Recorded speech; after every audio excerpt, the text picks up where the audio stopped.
Hey, what's going on? In today's video, I'm going to be going over some cover 4 beaters. If you're ever online and somebody's running a lot of cover 4, maybe cover 4 press, you can find there's not a lot of plays that beat it. So the plays I'm going to show today are not only going to beat that play, they're going to make sure that your opponent never runs that against you again. If you want to see that, stick around after the intro.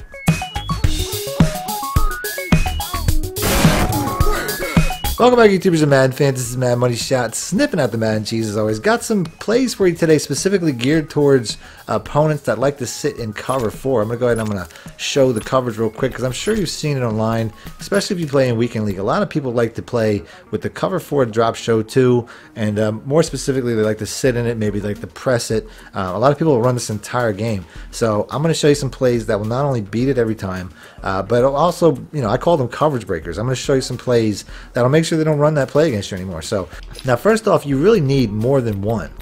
If you have just one play, they'll recognize the formation and they'll probably use the route.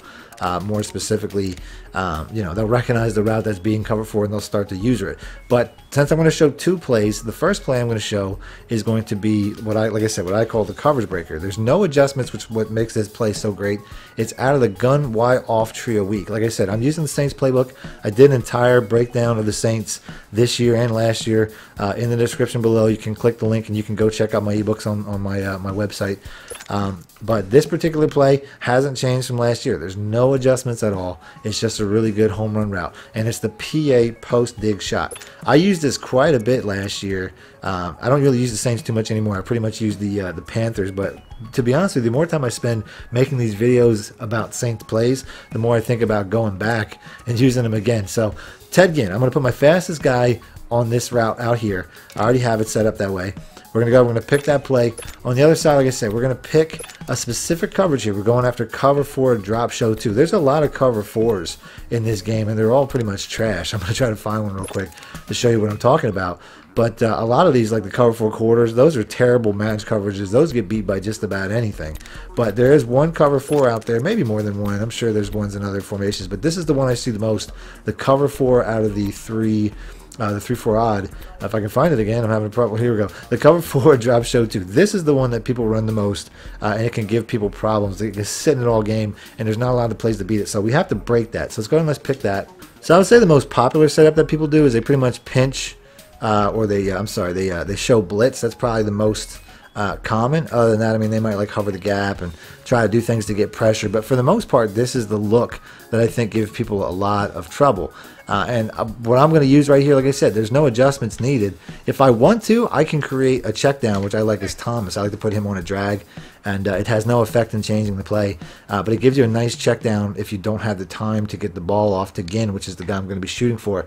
And then I also like to block the running back, maybe shift the line, slide it to the right, my pass protection, because I'm going to be trying to roll in that direction, considering that's where the ball is going to be going. I want a shorter, it's going to be easier to complete the pass if I have a shorter distance to the route. So it takes a little bit of time, but like I said, I got 7 guys blocking. Probably threw that a little bit earlier than I wanted to, but you can see I was still wide open for the touchdown. Now, if I wanted to do it without a lot of adjustments, because a lot of times when you do a lot of adjustments, it can kind of give the play away. I'd say the most important one would probably be blocking the running back, or if, like I said, if I want to keep it simple, I could just slide my protection to the right. I don't have to block the running back at all. But those are the 2 critical ones. So, like I said, I'm going for a home run anyway. So, like I said, I need the protection more than anything. As you can see, I'm just kind of using my blockers. I'll roll out. I don't need to roll out, but I'll do it just to make a shorter path for the throw. That's really the only reason I'm doing that. Rolling out is not key to the success of this play. You can do this from the pocket.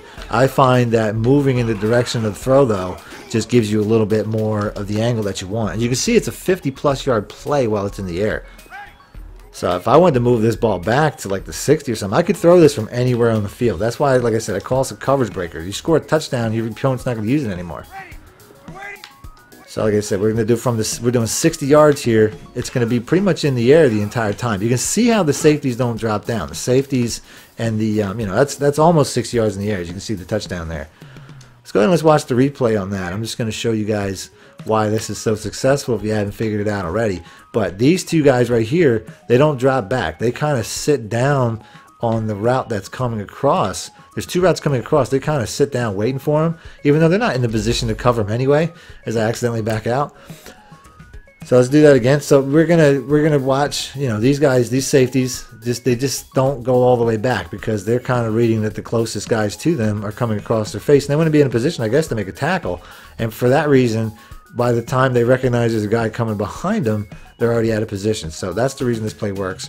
You got to pass lead this quite a bit too. I hadn't really mentioned, but you're pass leading and bullet passing away from the coverage or to the outside there. So like I said, you can run it just like this. No adjustments needed. So like I said, you can run it just like this. No adjustments needed. I would say blocking the running back might be my first adjustment because I know I'm going to need a lot of time. This is if you diagnose somebody's running a lot of cover 4. You know, you don't really have to worry about getting the read wrong. Somebody's running this all game. Hit them with this one time, they won't run it anymore. It's that simple. It's an easy play. So the next play that I found that is really difficult for cover 4 or any defense really to stop. This is a pretty glitchy formation. The stack Y flex out of the gun formation. This is something I found out of the Steelers playbook when I was going to do a Steelers ebook that I never got around to doing. But it's also in the Saints. I put it in the updated Saints playbook that I just recently put out. And it's the drive H wheel. This play gives pretty much anything trouble. I think the only thing that really might give it, you know, might stop it is probably cover 2 maybe, but I'm not even sure. So whether you're running up against cover 3 or cover 4 or man, whatever, the play that I'm showing you right now is pretty much going to beat that. So let's show cover 4 drop show 2 again. So this play, what makes this play so great is there's not one route that's beating cover 4. There's 2 routes, and it's on both sides. It's going to give your opponents fits because they can't use them both. The first play I showed you, they can try to use that deep route and kind of, you know, slow it down. But this one, there's 2 routes that really beat it, and they can't use both of them. So let's go ahead and let's make the first adjustment. We're going to move this running back over. He's going to be your first cover 4 beater, but he's not going to be your first read. My first read is going to be the Y route. So I'm going to put the X route on a streak. And now I got cover 4 beaters on both sides. The bigger play, though, obviously, is the one on the stack side. So we're going to go ahead, we're going to look for that first. As you can see right there, when he makes that break, I don't really care what coverage it is. He's pretty much beating that every time. And like I said, I'm pretty sure he beats cover 2 as well because Bryant will typically come across and either pull coverage down or it'll basically make your outside zone decide.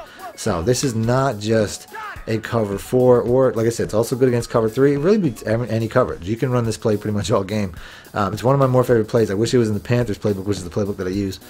But like I said, the running back too. Watch the running back. Watch the distance that he gets, you know, separation. So he's going to be a really big catch and run. Your opponent will never be able to pick which side of the ball they're going to defend, and that's just going to make this a really devastating play against cover 4. And like I said, it works against like cover 3s and cover, you know, whatever. I don't really care. Plus, his running back is really good. The running back won't work against cover 2, but it will work against man. But you're pretty safe to assume that they won't be using this Y route. That's why, like I said, I'm pretty much staring at the Y route 9 times out of 10. Right there. He's on it for how long? You know what I'm saying? But then boom. I mean, that's 20-something yards in the air. More than that. I think that was close to the. I'm gonna do that again. I'm from the 40. If I was running the first couple plays from the 50, so let's just do that again. Let's see how far away this play gets. Like I say, he's jamming them off again. No big deal. You know what I'm saying? I'm basically going 40 to 30 on that without breaking a sweat. So that's like close to. My math is terrible. Close to 30 yards in the air. I mean, who wouldn't rather that? Kamara's route on the other side. That can be a big catch and run. But I don't think it gets nearly as much. So that's closer to a 20-yard play. So that's why I'm always looking the other way. So just like last play, I'm going to go ahead and I'm going to press. Show you that doesn't really matter. It actually might have a benefit if I press. Watch, you're going to see the triangle route here will get open kind of, in my opinion, even wider. Like that's an even bigger window. As you can see, I'm getting to the 30 easily now.